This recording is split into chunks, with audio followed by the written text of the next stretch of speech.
Why go on when you give everything and face that which torments you, only to find that it is worse than you could have imagined? Why go on? Is it really so weak to ask this? Or are we just so afraid of the honest answer that we do not dare pose the question? Sometimes the answer lies in a memory, a feeling, a song.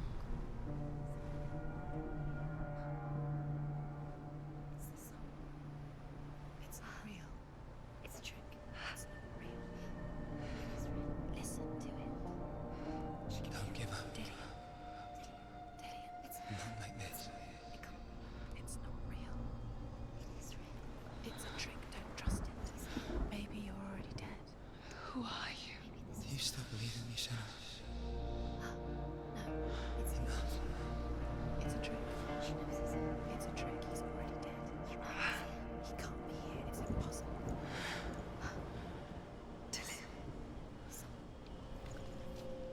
Come to me. Please. The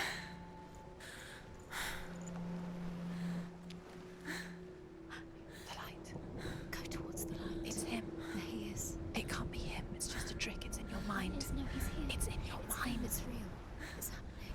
Go towards it.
There it is.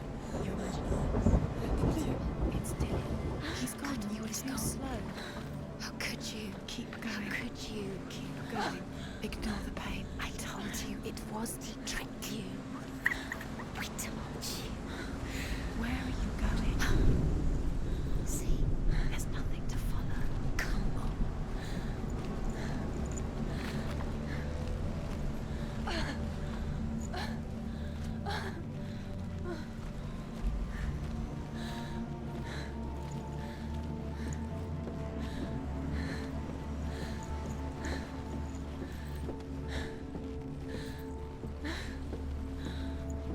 Before she first met him, she was not in a good place.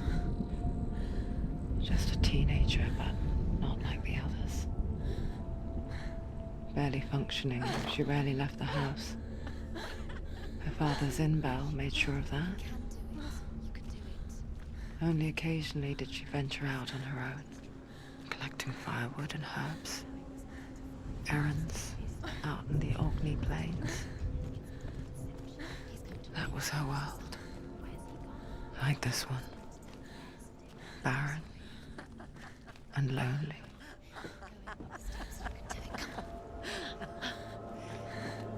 You'll get things back. You'll get things back.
Senua, there will be times that you will feel alone and exhausted, like a strange little fish swimming against the tides of the big ocean. But have the faith to let go and let the tide carry you away. Because the whole ocean is your home, and it does not ask you to swim against it.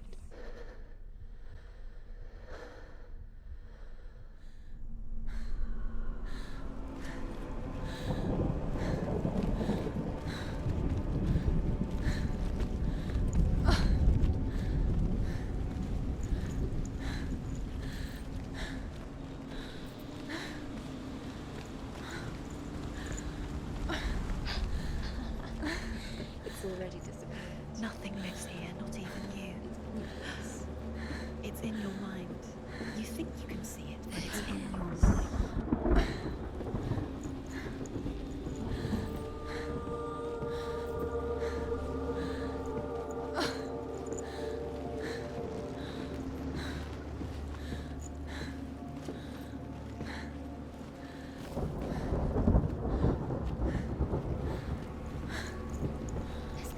There he was, the lone figure of a boy. He's there, under the tree. Saw it play under the shade of a tree. She remembers the first time she saw him. To her young eyes, he moved as if dancing, and the world danced with him. He's there, under the tree. The gloom lifted. For the first time in years, she felt a ray of hope.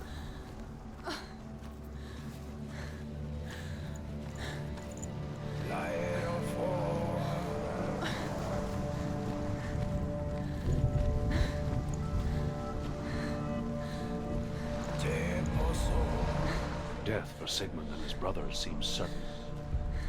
But the king's wife is Sigmund's sister, and she begs for mercy and implores the king to chain them up instead. He agrees. Not for mercy, though, but because he plans an even more cruel and lingering death. Chained to a tree in the forest that night, a she-wolf comes and devours one of Sigmund's brothers. She returns, ravenous, night after night, until only Sigmund is left. The next day, Sigmund's sister sends a servant with honey to smear on Sigmund's face. But to what end? Well, that night, when the she-wolf appears again, you'll never guess what happens.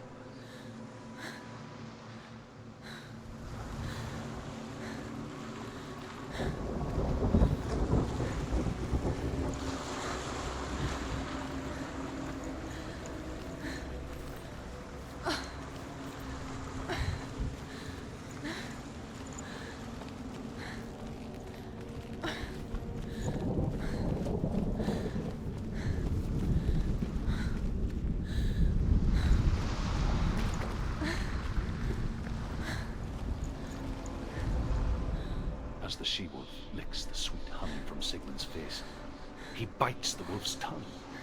The she-wolf pulls away, but Sigmund holds on. The chains break, and he is free. After his escape, Sigmund lives like us, hidden in the forest. His enemy, King Siggeir, believing him dead, as his sister plots revenge.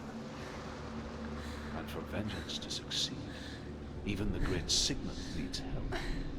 So she sends her sons to him. But their blood is weak and corrupted, and they're put to death by Sigmund. So his sister hatches a new plan, one that is cold of heart and pure of blood.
Sigmund's story.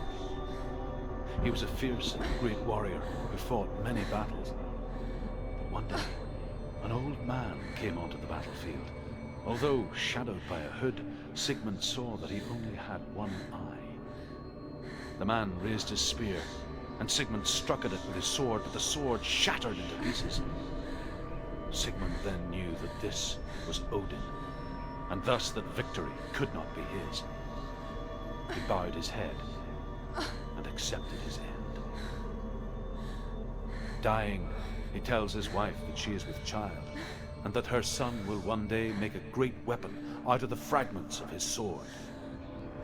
A sword named Gram.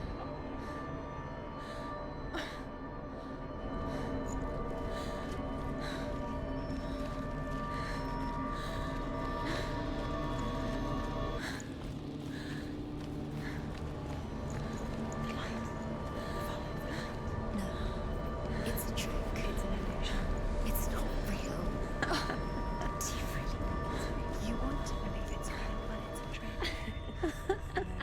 You're deluded. Where are you going? Where is she going? What is she following? You can't even fight.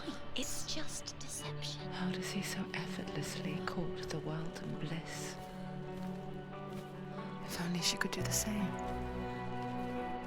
See the world through eyes anew and dance with it, just like he does.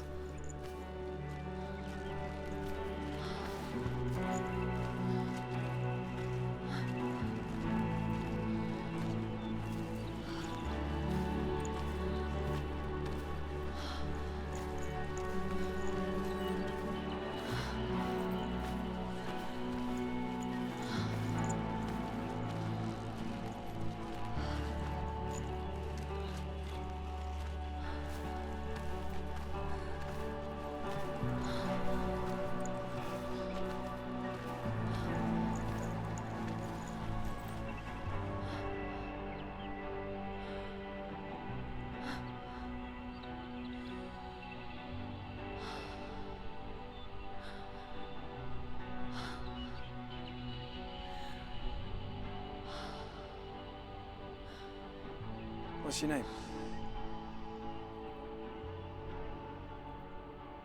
Senua. I haven't seen you before. I don't leave home much. Oh, Zenua's daughter. I have to go. Wait. Who taught you to fight like that? No one. No one. Well, I watched you, and You learnt all of that from watching me? You should become a warrior, you know. me? I'm Dillian. I'm here for the warrior trials. Just come and watch. And bring your sword. You can't put it into words. That moment when you look into the eyes of the one who is supposed to reassure you, make you feel safe. It only takes an instant. Fear swallows you before you have a chance to make sense of it. And darkness becomes a part of who you are. You killed him. But her world changed the day the Northmen took him from her. Senua knows that there's no going back to how things were. That there's nothing to go back to at all. Stay still, stay quiet, hide, don't tell her. Their gods can see into your mind. They will use this power to destroy They you. won't stop me. I can still feel him. Whatever's left of him, they will never let him go. I'm not gonna let him rot here. You're the one rotting here. Leave me alone. You will die here, No. and all your suffering will have been for nothing.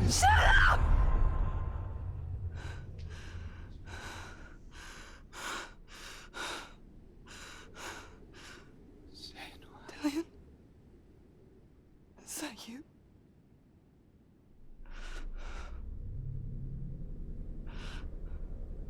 I'll find you, my love. I promise.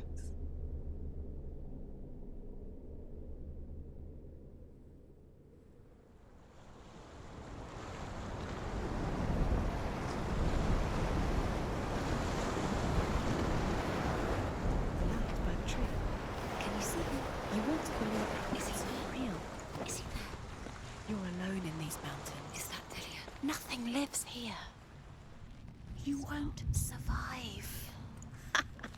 You met him by the tree. She met him by the tree. Maybe it's a sign, the tree. What's he trying to tell you? He's waiting for you by the tree.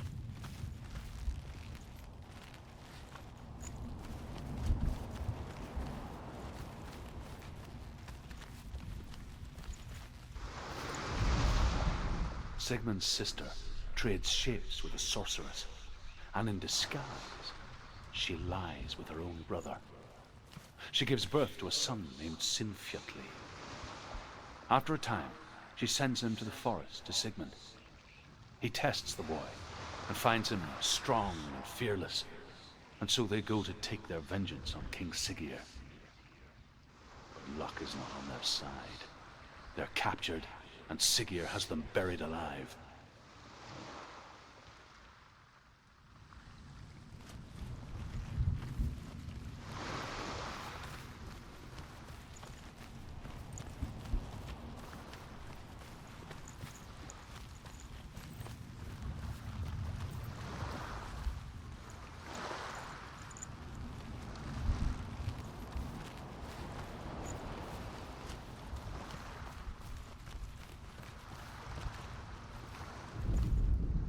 As Sigmund and Sinfjotli are being buried alive, Sigmund's sister throws an armful of straw into the grave mound. Hidden in the straw is Sigmund's sword, the gift of Odin. They cut their way out of the grave mound and set fire to Siggeir's hall. The king burns to death. Sigmund calls to his sister to come out so that she may live and be honored. She does come out, but only to tell him the truth. That she had slept with him, her brother, to beget a strong avenger. I am not fit to live, she says, and walks back into the fire. Strike vengeance from your heart, Senua, as there is always a heavy price to pay.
Imagine a sword that can slay gods.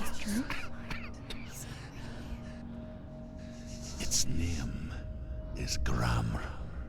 It was forged by the god of all Northmen, Odin, and gifted to Sigmund, a great warrior. I need this sword. It's important. Can you help me? The sword appears whole, but it is an illusion. It shattered into shards long ago.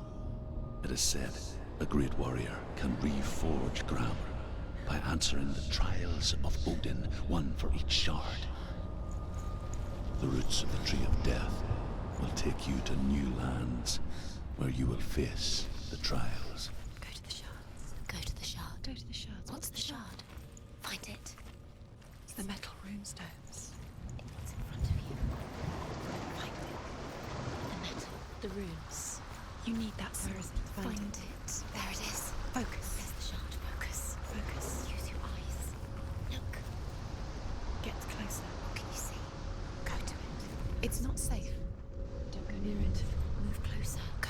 Come on. A king in the north forced the dwarves to make a sword that would never fail and never rust, and that would slice through iron and stone and bring victory to its bearer.